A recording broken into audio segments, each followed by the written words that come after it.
തുടരന്വേഷണ ഹർജികളിലെ വാദത്തിന്റെ കനത്ത തിരിച്ചടിയാണ് വിജിലൻസിന് നേരിടേണ്ടി വന്നത്. മാണിയെ കുറ്റവിമുക്തനാക്കാൻ വിജിലൻസ് ഡയറക്ടർ കർശന നിർദ്ദേശം നൽകിയിരുന്നെന്നും സ്വകാര്യ അഭിഭാഷകരിൽ നിന്ന് നിയമോപദേശം തേടിയത് തെറ്റായിപ്പോയെന്നും കോടതി പറഞ്ഞത് വിജിലൻസിന് തിരിച്ചടിയായി. ഇതിനിടെ അന്വേഷണ ഉദ്യോഗസ്ഥനെ പൂർണ്ണമായും തള്ളിയ പ്രോസിക്യൂഷൻ നടപടിക്കെതിരെ വ്യാപക വിമർശനമുയർന്നതോടെ വിജിലൻസ് പൂർണ്ണമായി പ്രതിരോധത്തിലാവുകയും ചെയ്തു. മാണിക്ക് ക്ലീൻ ചിറ്റ് നൽകി അന്തിമ റിപ്പോർട്ട് തയ്യാറാക്കാൻ വേണ്ടി സുപ്രീം കോടതിയിലെ സ്വകാര്യ അഭിഭാഷകരിൽ നിന്ന് നിയമോപദേശം തേടിയത് അന്ന് തന്നെ വിവാദമായിരുന്നു. തുടരന്വേഷണ ഹർജികളിലെ വാദത്തിന്റെ ആദ്യ ദിനം തന്നെ കോടതി ഈ നടപടിയെ ചോദ്യം ചെയ്തു.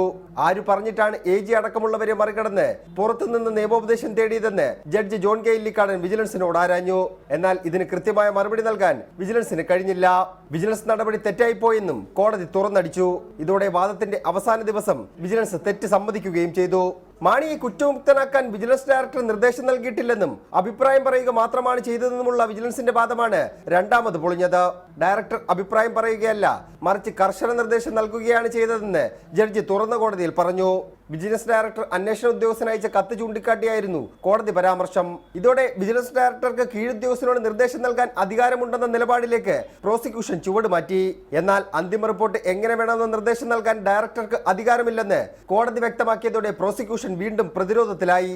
ഇതിനിടെ അന്വേഷണ ഉദ്യോഗസ്ഥനെ പൂർണ്ണമായും തള്ളിയതും വിജിലൻസിന് വിനയായി. ഉദ്യോഗസ്ഥനെ വിശ്വാസമില്ലെങ്കിൽ എന്തുകൊണ്ട് മാറ്റിയില്ലെന്നും അദ്ദേഹം ഇപ്പോഴും ആ സ്ഥാനത്ത് തുടരുകയാണല്ലോ എന്നും കോടതി ചോദിച്ചതോടെ പ്രോസിക്യൂഷന് മറുപടിയില്ലാതെയായി. കോടതിയുടെ ഭാഗത്തു നിന്നുണ്ടായ സുപ്രധാനമായ ഇത്തരം പരാമർശങ്ങൾ ഇന്നത്തെ വിധിയിലും പ്രതിഫലിക്കുമെന്നാണ് ഹർജിക്കാരുടെ പ്രതീക്ഷ. റിപ്പോർട്ടർ, തിരുവനന്തപുരം.